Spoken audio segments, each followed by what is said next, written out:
What if I told you that your greatest weakness is actually your most devastating weapon?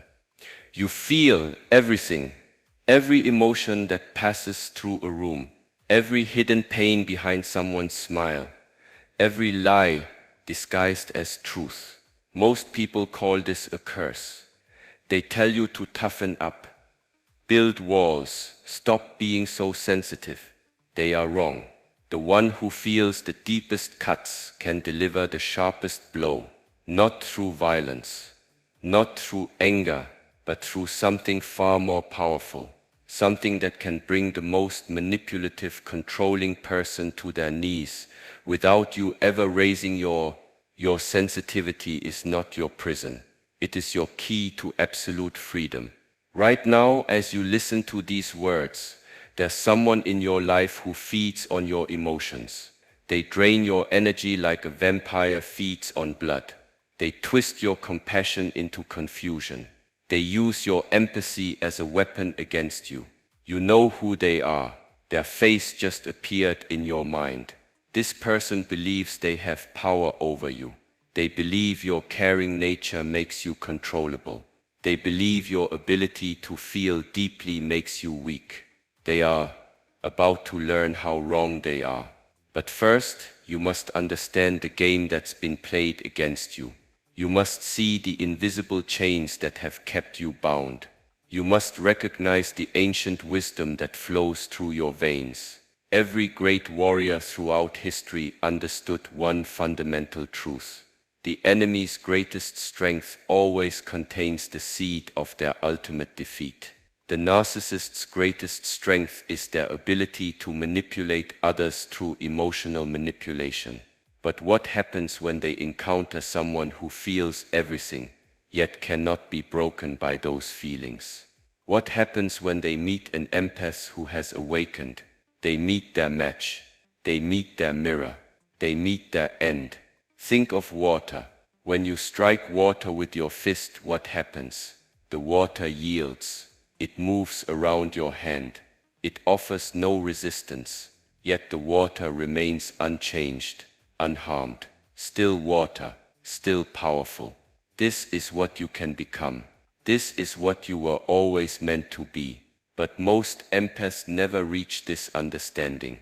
They remain trapped in the first stage of their evolution. They absorb, they react, they suffer. They believe their role is to heal everyone around them, even at the cost of their own soul. You were taught to give until you had nothing left. You were taught that your needs come last.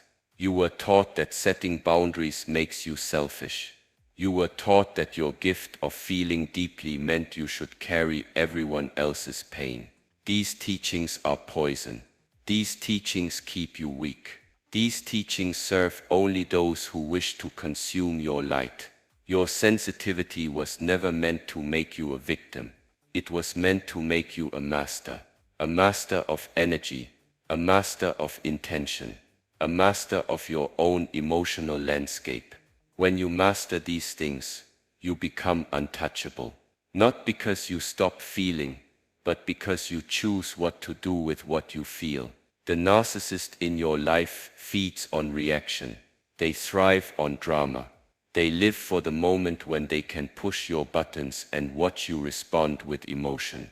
Your anger feeds them. Your tears nourish them. Your frustration gives them power. But what if you stopped feeding them?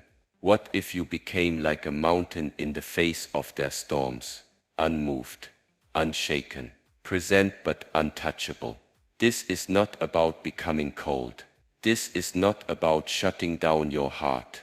This is about channeling the river of your emotions in a new direction.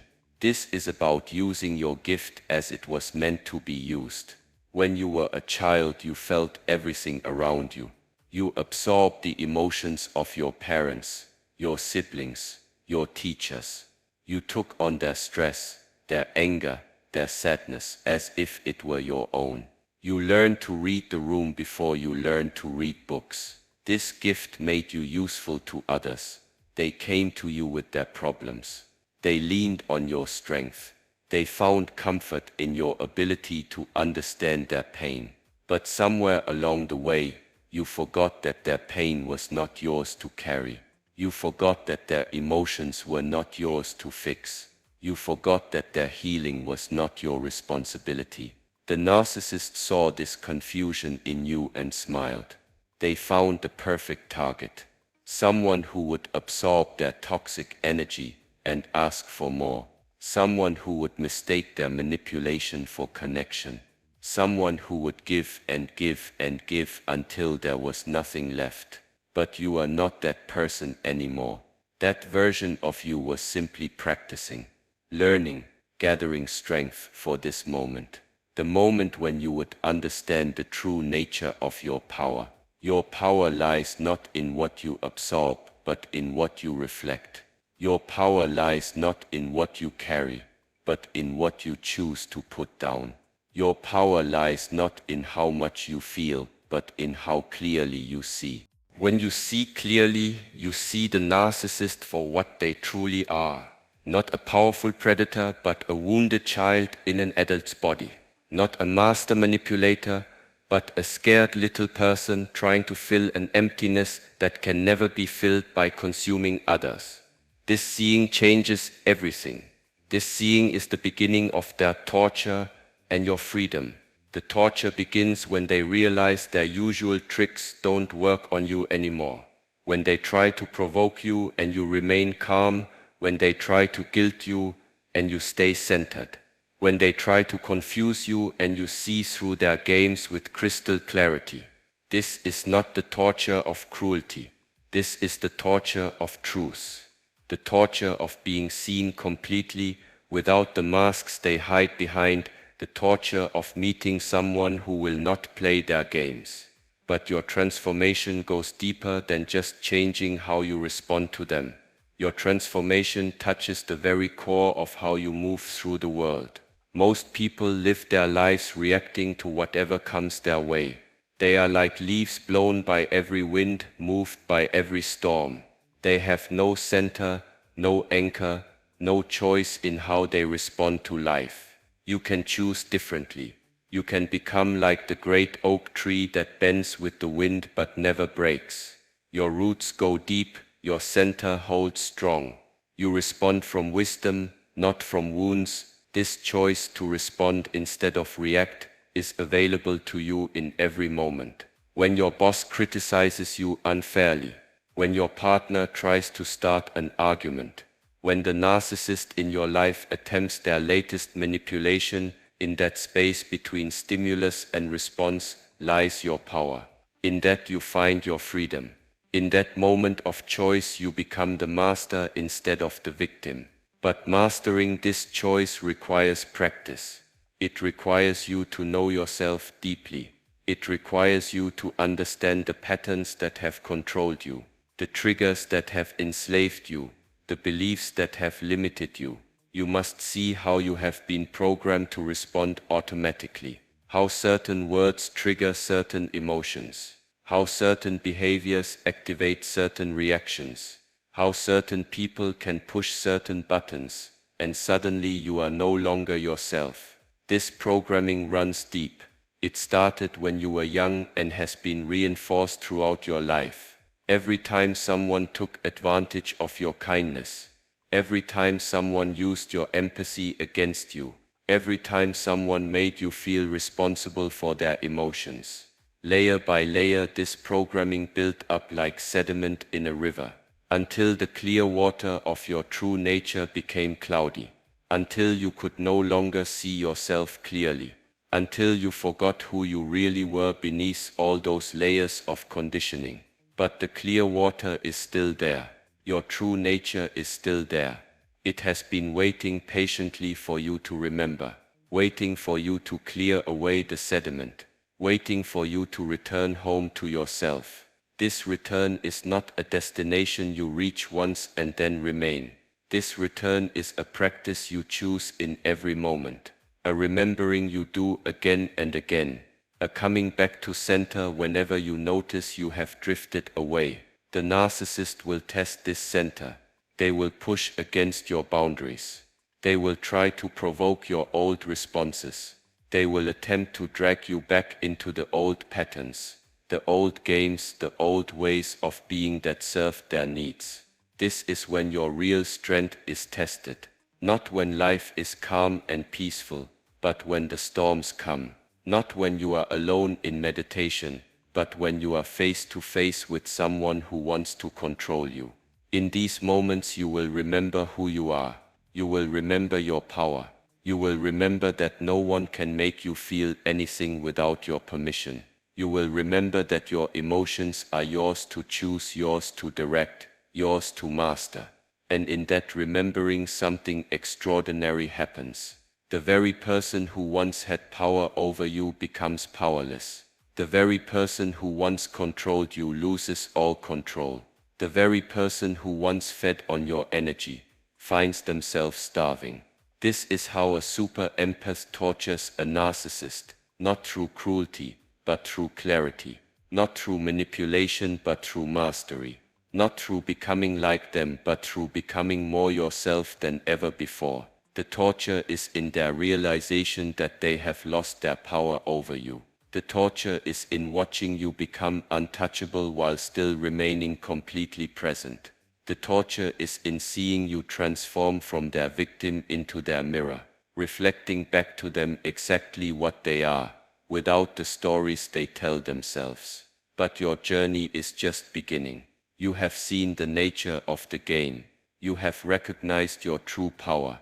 Now you must learn to use this power wisely. You must learn the ancient arts that will make you truly free. You must learn to build boundaries that protect without isolating. You must learn to respond from wisdom instead of reacting from wounds. You must learn to love without losing yourself in the process. These are the skills that separate the master from the student. These are the practices that transform the wounded healer into the untouchable warrior.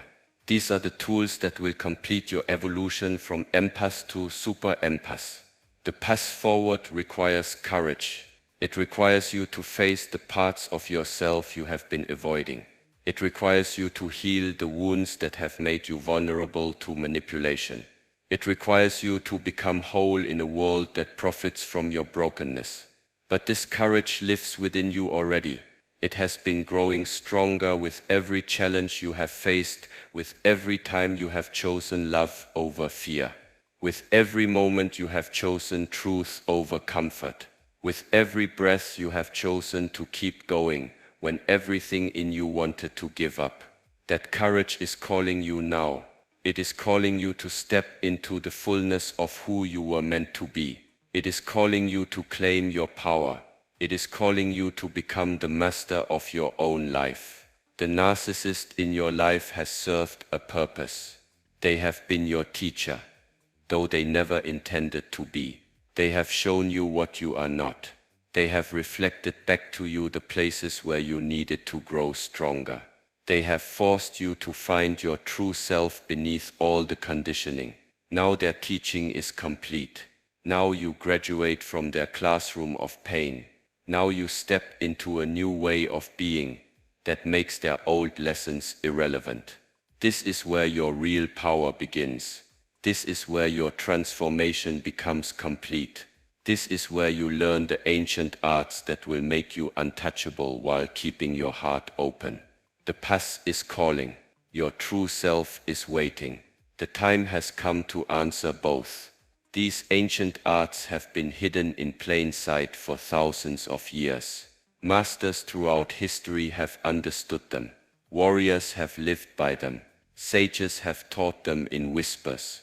Now they become yours. 4 pillars hold up the temple of true power. 4 foundations upon which the untouchable empath stands. 4 practices that transform your sensitivity from liability into weapon. Can you feel the shift happening already? Can you sense the old patterns loosening their grip? That sensation you're experiencing right now. That's your energy field beginning to reorganize itself. That's your consciousness preparing to operate from a completely new level. The first pillar rises from the earth like a mountain, solid, unmovable, eternal. This is the pillar of energetic boundaries. Not the walls that separate you from the world, but the sovereign space that defines where you end and others begin. Most empaths live their entire lives without understanding this distinction. They believe that feeling someone else's emotions means those emotions belong to them. They believe that sensing someone's pain means they must carry that pain. They believe that understanding someone's struggle means they must fix that struggle. This is the great confusion that keeps empaths trapped in cycles of exhaustion and overwhelm. This is the misunderstanding that makes them easy prey for energy vampires.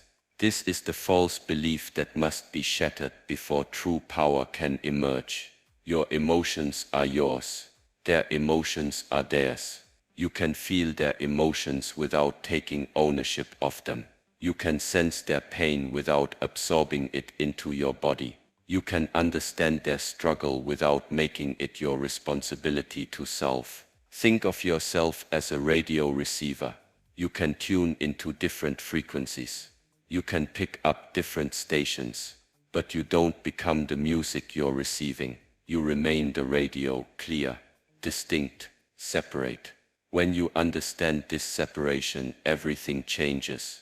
When you feel someone's anger, you recognize it as their anger, not yours. When you sense someone's sadness, you acknowledge it as their sadness, not something you must fix. When you encounter someone's toxic energy, you observe it without absorbing it. This is the beginning of energetic mastery. This is the foundation upon which all other powers rest. This is the skill that makes you untouchable while keeping you connected. But how do you maintain this separation when every fiber of your being has been trained to absorb? How do you stay clear when you're surrounded by emotional chaos? How do you remain yourself when others are trying to make you carry their burdens? The answer lies in your breath. The breath is the bridge between your inner world and the outer world. The breath is the anchor that keeps you centered when everything around you is spinning. The breath is the tool that allows you to choose your response instead of being swept away by automatic reactions. When you breathe consciously, you create space. Space between stimulus and response. Space between what you feel and how you react. Space between what others are projecting and what you choose to accept. In that space you find your power. In that space you make your choice. In that space you remain sovereign. Practice this now. Breathe in slowly through your nose. Feel the air filling your lungs. Feel your chest expanding. Feel your energy field expanding with it. As you breathe in, you're not just taking in air. You're claiming your space. You're asserting your boundary. You're declaring your sovereignty. Now breathe out slowly through your mouth. As you exhale, release anything that doesn't belong to you. Release any emotions you've absorbed that aren't yours. Release any energy that feels foreign to your natural state. Release any burden you've been carrying that was never yours to bear. This is the breath of boundaries. This is the breath that keeps you clear. This is the breath that maintains your energetic integrity no matter what chaos surrounds you. But boundaries alone are not enough. The second pillar must be raised. This pillar reflects light, like a mirror reflects images. This is the pillar of conscious reflection. This is the practice that turns your sensitivity into a weapon of truth. The narcissist thrives on your reactions. They live for the drama they can create in your life. They feed on the emotional chaos they can generate. Your anger, your tears, your frustration, these are delicacies to them. These are the fuel that keeps their ego burning. But what happens when you stop reacting and start reflecting? What happens when you become like a still lake that perfectly mirrors whatever stands before it? What happens when their toxicity bounces back to them instead of being absorbed by you? They begin to see themselves clearly for the first time. They begin to face the reality they've been running from. They begin to experience the discomfort of their own energy instead of dumping it on you. This reflection is not manipulation. This is not playing games. This is simply refusing to absorb what belongs to them. This is allowing natural consequences to find their proper target. This is stepping out of the way so that truth can do its work. When they try to provoke you, you remain calm. Your calmness becomes a mirror that reflects their chaos back to them. When they try to guilt you, you respond with clarity. Your clarity becomes a mirror that reflects their manipulation back to them. When they try to confuse you, you respond with simplicity. Your simplicity becomes a mirror that reflects their complexity back to them. This is not done with cruelty. This is not done with vengeance. This is done with the neutral precision of nature itself. The mountain does not hate the storm. The mountain simply remains a mountain while the storm rages around it. Eventually, the storm exhausts itself. The mountain remains. You can become this mountain, you can develop this unshakable presence.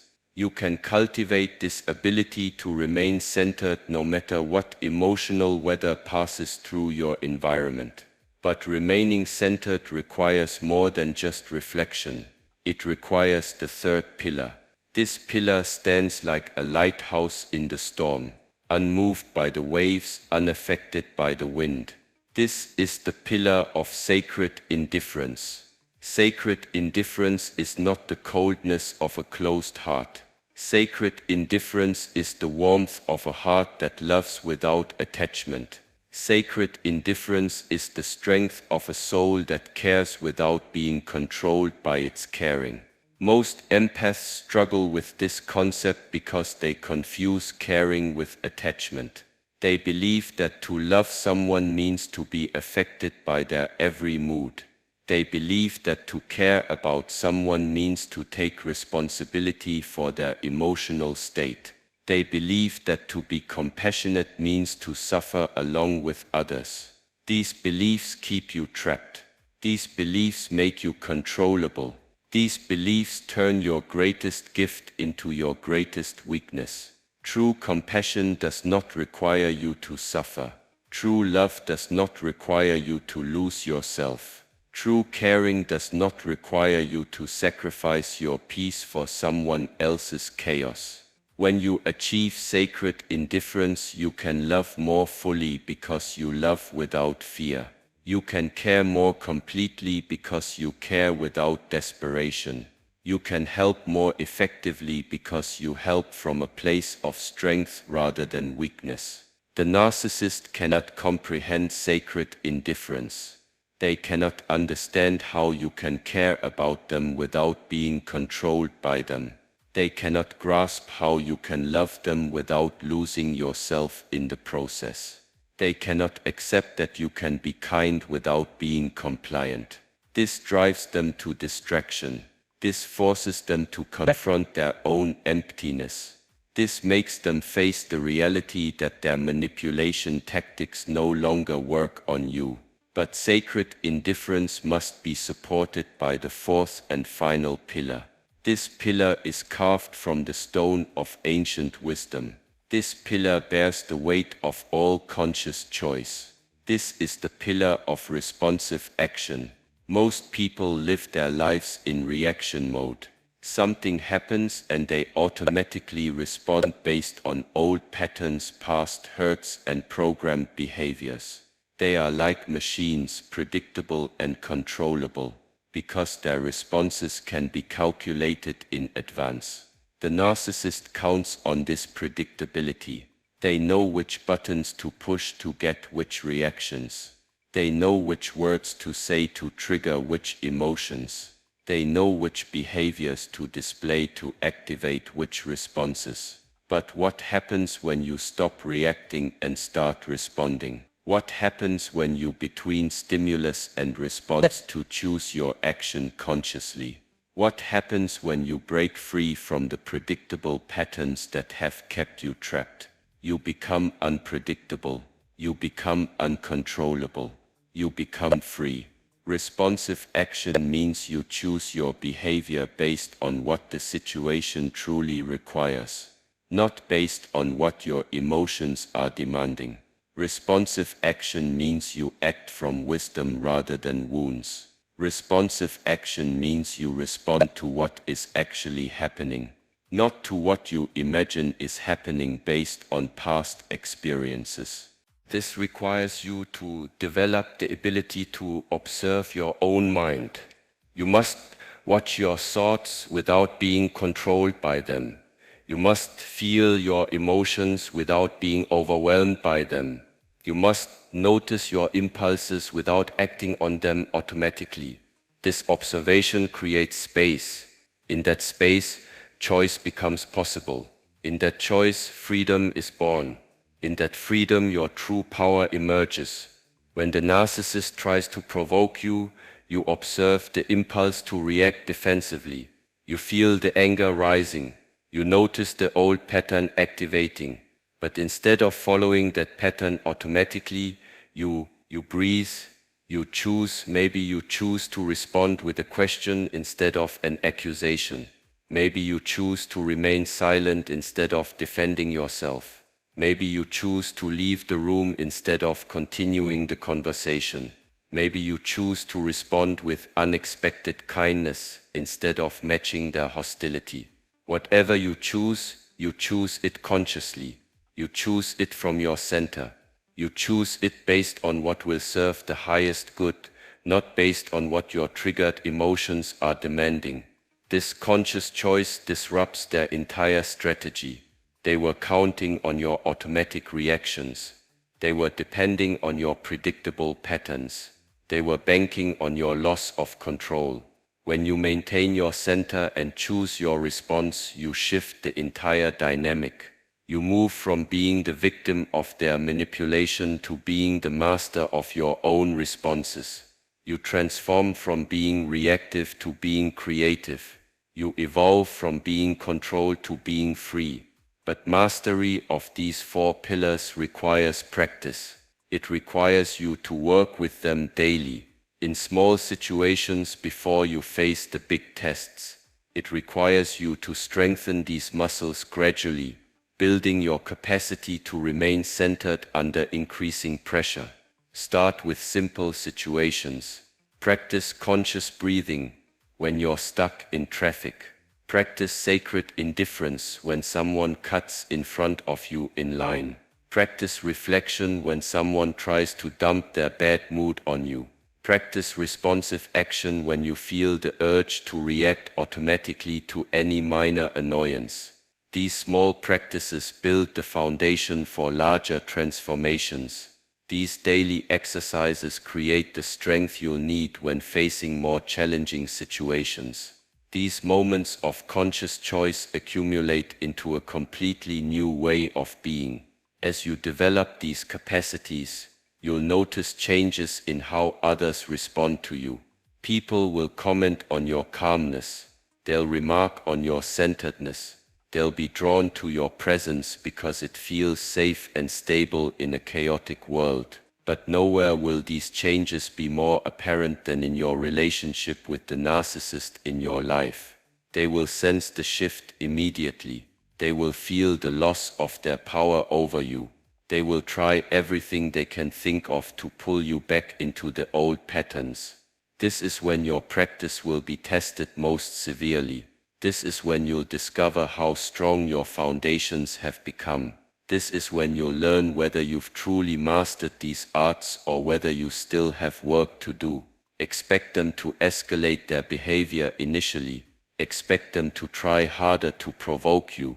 Expect them to push against your new boundaries with increasing force.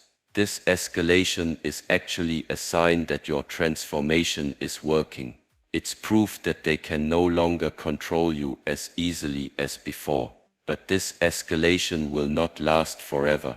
Eventually they will exhaust themselves against your unmovable presence.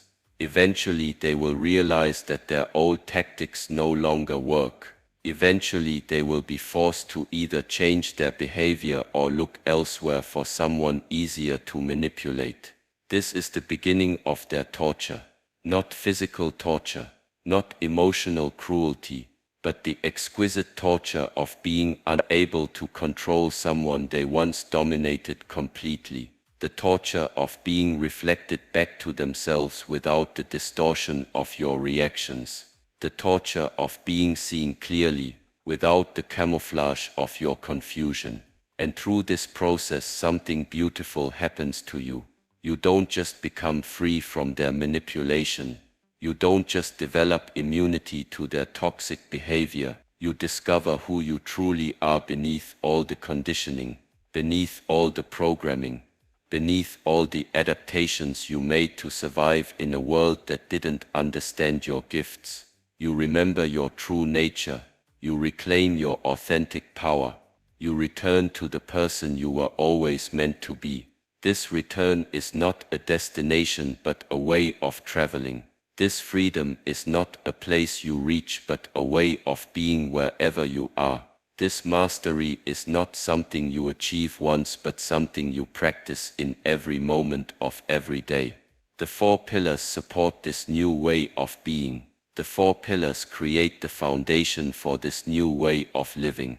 The 4 pillars transform you from someone who reacts to life into someone who creates life through conscious choice. But even with these pillars firmly established, your journey is not complete. Even with these foundations solidly built, there are still deeper levels of mastery to achieve. Even with these practices well established, there are still more subtle arts to learn. The final phase of your transformation awaits. The ultimate expression of your gifts calls to you.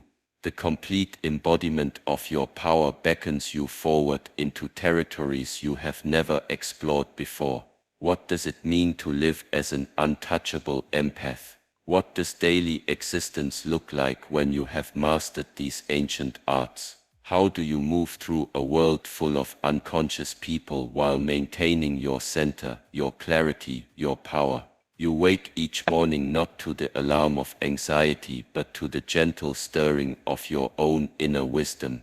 Your first breath is conscious. Your first thought is chosen. Your first movement is deliberate. You begin each day not as a victim of circumstances but as the creator of your experience. This is not fantasy. This is not wishful thinking. This is the natural result of practicing the 4 pillars until they become as automatic as breathing. This is what happens when you transform your sensitivity from wound into weapon, from liability into asset, from curse into gift. The untouchable empath moves through life like water flowing around rocks, fluid, adaptable, unstoppable, yet always maintaining its essential nature. Water does not fight the rocks. Water does not struggle against obstacles. Water simply finds its way around, over, or through whatever blocks its path. You can learn this flow. You can develop this adaptability. You can cultivate this unstoppable quality that bends without breaking, yields without surrendering, moves without forcing. In your relationships, this transformation creates miracles. The people who once drained your energy find themselves reflected back to themselves. The people who once manipulated you discover that their tactics no longer work. The people who once controlled you realize they are speaking to someone completely new. But the most profound change happens with the narcissist who taught you these lessons. They become your greatest teacher, though they never intended to be. They become the mirror that shows you how far you have traveled, though they never meant to help you grow. They become the measuring stick of your transformation, though they would prefer you remained weak. When they try to trigger you with the same old patterns, you respond with unexpected calm. When they attempt to provoke you with familiar insults, you remain unmoved. When they deploy their most sophisticated manipulation tactics, You see through them with crystal clarity. This is their torture. Not the torture of cruelty, but the torture of irrelevance. Not the torture of punishment, but the torture of being unable to affect you. Not the torture of revenge, but the torture of being seen completely without the masks they depend on. They rage against your calmness. They escalate their behavior to try to break through your center. They bring out every weapon in their arsenal to try to drag you back into the old dance of dysfunction. But you remain like the mountain, present but unmoved, aware but unaffected, compassionate but uncontrolled. This drives them to desperation. This forces them to confront their own emptiness. This makes them face the reality they have been running from their entire lives. They are not as powerful as they believed. They are not as important as they imagined. They are not as necessary as they convinced themselves. Their greatest fear is being ignored. Their deepest terror is being irrelevant. Their most profound nightmare is being seen clearly without the drama and chaos they use to maintain their sense of significance. You give them this gift of truth, though they experience it as torture.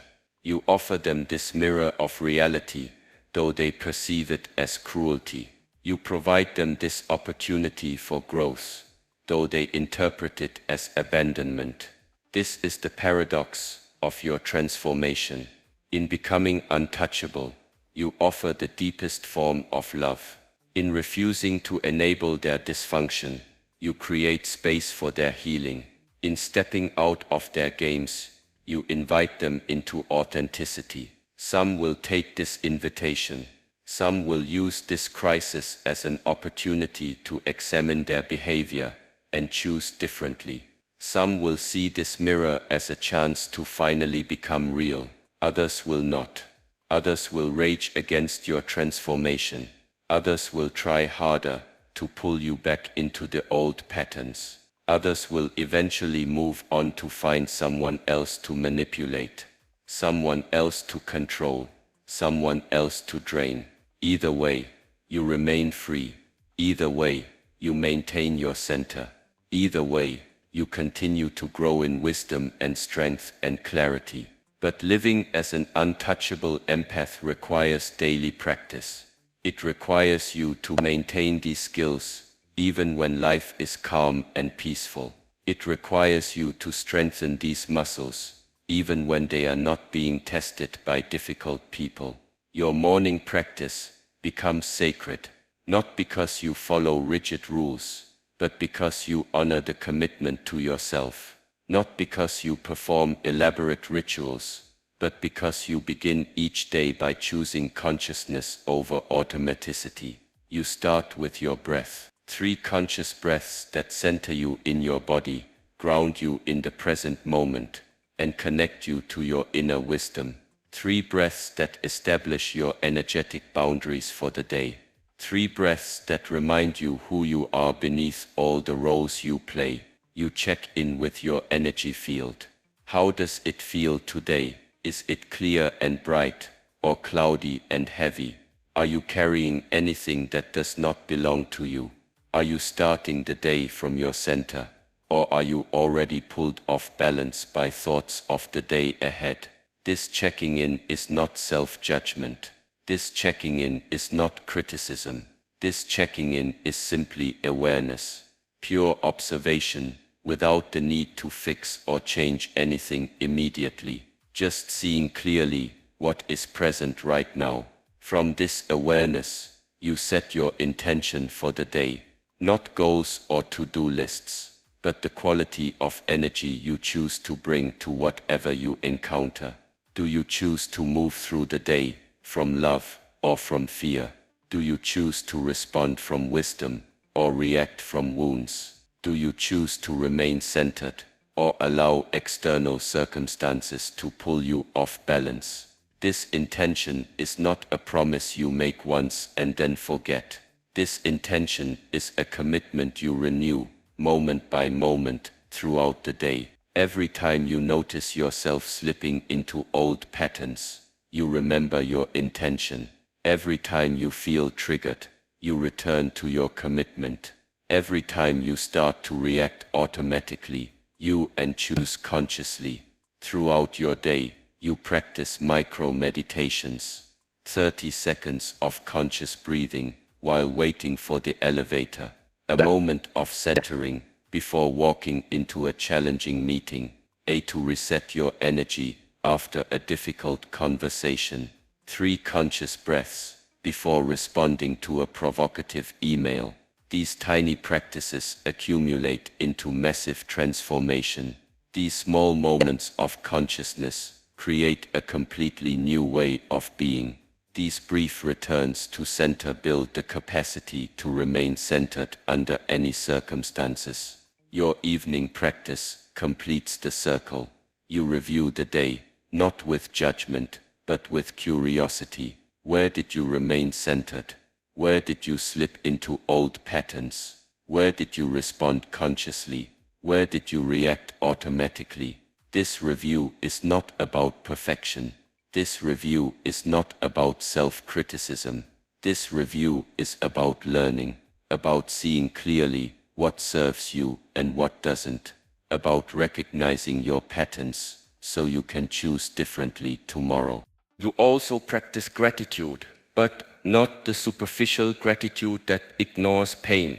You practice the profound gratitude that can coexist with challenge, gratitude for the lessons learned, gratitude for the strength discovered, gratitude for the growth that comes through difficulty, even gratitude for the narcissist who forced you to find your power, even gratitude for the pain that led you to your healing, even gratitude for the darkness that made you appreciate your light. This gratitude is not about accepting abuse. This gratitude is not about tolerating dysfunction. This gratitude is about recognizing how every experience has contributed to your awakening, your growth, your transformation into who you were always meant to be. As you continue to live from this new operating system, you notice how your presence affects others. People comment on your calmness. They remark on your centeredness. They are drawn to the peace you emanate because it offers them a refuge from their own inner chaos. You become a lighthouse in the storm of human drama, not by trying to fix everyone around you, but by maintaining your own inner light, not by absorbing everyone's problems, but by remaining clear and bright regardless of what chaos surrounds you. This is true service. This is genuine helping. This is the highest form of compassion, kindness, to be so centered in your own peace that others can find their way to their own peace in your presence. But perhaps the most beautiful aspect of this transformation is how it affects your relationship with yourself. The harsh inner critic that once tormented you grows quiet. The self-doubt that once paralyzed you dissolves. The need for external validation that once controlled you disappears. You develop an unshakable friendship with yourself. You become your own source of approval, your own source of comfort, your own source of wisdom. You stop looking outside yourself for permission to be who you are. This inner relationship becomes the foundation for all your outer relationships. When you no longer need others to complete you, you can love them without desperation. When you no longer need others to validate you, you can accept them without conditions. When you no longer need others to fix you, you can support them without attachment to outcomes. The narcissist who once seemed so powerful now appears as they truly are. A frightened child in an adult body, desperately seeking the love and validation they never learned to give themselves. You see them with clarity, but also with compassion. You understand their pain, but you no longer take responsibility for healing it. This seeing is their ultimate torture and their greatest gift, the torture of being seen without their masks, the gift of being offered a mirror that reflects their truth, the torture of losing their power over you, the gift of an invitation to find their own power within themselves. Some days they will test your boundaries with increasing desperation. They will try new tactics, escalate their behavior, bring in allies to help them break through your defenses. But your defenses are not walls built from fear. Your defenses are boundaries built from love, love for yourself that will not tolerate disrespect, love for truth that will not accept deception, love for peace that will not engage with chaos. These boundaries remain firm but flexible. They bend without breaking. They yield without surrendering. They protect without isolating. They maintain your integrity while keeping your heart open to genuine connection. And in the space created by these boundaries, magic happens. The people who are ready for authentic relationship find their way to you. The people who are committed to growth are drawn to your energy. The people who are ready to heal are inspired by your transformation. You discover that your sensitivity, properly channeled, becomes a gift not just to yourself but to everyone whose life you touch. Your ability to feel deeply allows you to understand others completely. Your capacity for empathy, protected by clear boundaries, becomes a healing force in the world. But you no longer give your gifts away indiscriminately. You no longer offer your energy to anyone who asks. You no longer sacrifice your well-being to help people who are not ready to be helped. You become discerning. You become selective. You become wise about where you invest your precious life force energy. You give from abundance, not from depletion. You help from strength, not from weakness. You love from wholeness, not from neediness. This discernment is not cruelty. This discernment is wisdom. This discernment is the mark of someone who has learned to value their own energy as sacred, their own time as precious, their own peace as non-negotiable. The world needs empaths who understand their power. The world needs sensitive people who have learned to channel their gifts wisely. The world needs people who can feel deeply without drowning in what they feel. You become one of these people. You join the ranks of the awakened empaths, the conscious sensitives, the untouchable healers who heal by being whole rather than by sacrificing themselves on the altar of others' dysfunction. Your transformation ripples out in ways you may never fully know. The narcissist who can no longer manipulate you may be forced to examine their behavior. The people who observe your transformation may be inspired to begin their own. The children who watch you set boundaries may learn that their sensitivity is a gift, not a burden. You become a living example of what is possible. You become proof that empaths can be powerful. You become evidence that sensitive people can be strong. You become a demonstration that feeling deeply and remaining centered are not contradictory, but complementary qualities. This is your legacy. This is your gift to the world. This is how a super empath changes everything simply by refusing to remain a victim of their own sensitivity. The circle is complete. The journey that began with your pain has led to your power. The path that started with your wounds has ended in your wisdom. The transformation that began with your victimization has culminated in your mastery. You are no longer the person who absorbs everyone's emotions without choice. You are no longer the person who sacrifices their peace for others' approval. You are no longer the person who gives their power away to anyone who demands it. You are the untouchable empath. You are the master of your own energy. You are the creator of your own experience. You are the living proof that sensitivity and strength are not opposites, but partners in the dance of conscious living. The narcissist who once controlled you now serves as nothing more than a reminder of how far you have traveled. Their presence in your life, whether physical or just in memory, becomes a monument to your transformation. They become the measuring stick that shows you the distance between who you were and who you have become. And in this completion, you find not an ending but a beginning, not a destination but a new way of traveling, not a final achievement but a continuous practice of remaining awake, and authentically yourself in a world that profits from your unconsciousness. You have remembered who you are. You have reclaimed your power. You have come home to yourself. And from this homecoming, all else flows naturally, beautifully, powerfully into the world that has been waiting for your gifts all along.